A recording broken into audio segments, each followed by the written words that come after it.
All right, by this point, everyone in the jiu-jitsu world has probably seen this pillow juji finish from Gordon Ryan last night at Who's Number One versus Patrick Guadio.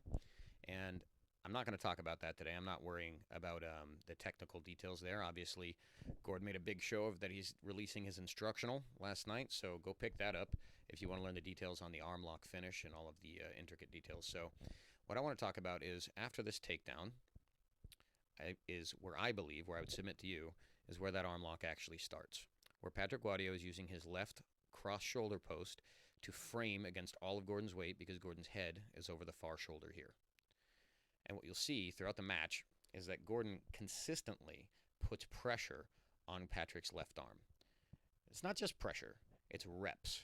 So if you guys have ever been in the gym, and just imagine how strong your right arm would feel compared to your left if you had to lift 5 times, 10 times as many repetitions with your left arm as you did with your right doing any given exercise. And that's what we're going to see here. Gordon's head position constantly goes over that far shoulder, and he works. Now, this position here, when you're in full mount and you're walking up towards that single chest wrap, this position, every time that Patrick is going to come down here and try to whizzer or try to bring his elbow back down, that's going to cause his lats to get tired. It's going to make him breathe hard. It's going to make him exhausted. And so as we see throughout the match, at the beginning, Patrick does a better job of getting that, of negating that underhook. But as the match goes on, you see a lot of times where that left arm is starting to get fatigued. So even this situation where Gordon managed to get over towards the Kimura, everyone was thinking he should probably finish that, but obviously he had his plan in mind. He wanted to go for the arm lock throughout the whole thing to sell the instructional. So even though he has a good finishing position, steps over, and he moves off. But watch what happens immediately after the scramble. You see Patrick Guadio starting to turtle up and hide that left arm. And the reason he hid that left arm is probably because it's getting exhausted, and he was losing on that side. But even as he turns back, you're going to see again that cross shoulder post, Gordon's head position, squashing it down.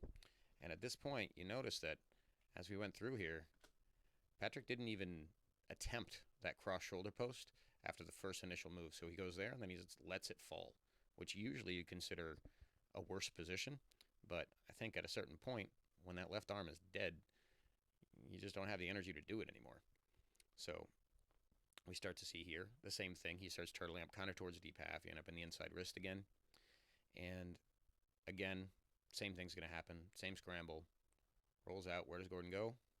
A little bit past the hip line, J point, and then he gets right back into a situation where his head is driving in towards that far shoulder. And this is a really interesting point too, because Gordon, typically, not Gordon, but everybody in general, if you get a knee on belly on a good guy and then start trying to dig an underhook here from a postured up position, it's not generally a very easy thing to do. But again, fatigue late in the match, and you can see that entrance right into it. And I think this is the final finishing position. So we start getting through here. This arm is officially toast. I don't think there's very much strength left in it. It's very easy to hold somebody here, in my experience, once you've jacked that underhook up.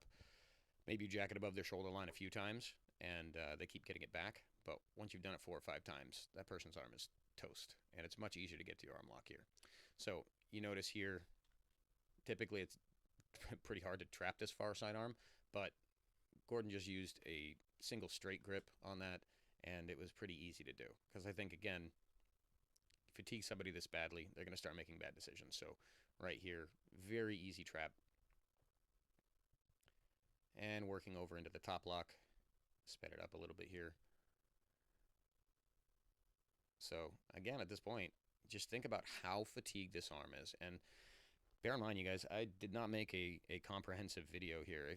The best thing for you guys to do if you want to understand how to target limbs and how Gordon's tactics start not when he's looking for the arm lock, but maybe 5, 10 minutes, 15 minutes before that, he's already working on tiring out the limb that he's going to attack.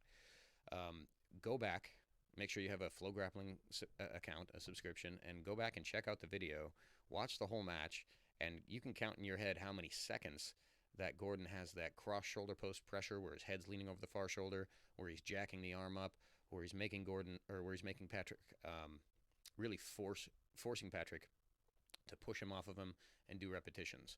So, again, watching in slow motion, slides up with the claw grip, passes it over from the underhook side, and now he's just coming straight up into a straight grip to get the trap. And this is typically a position where you might go for either a one-arm rear naked choke or a triangle from the back. But obviously, Gordon switches to the top lock here because he had that arm lock written down inside of his little haunted treasure chest. So as he comes up over the top, Kimura grip, passes it.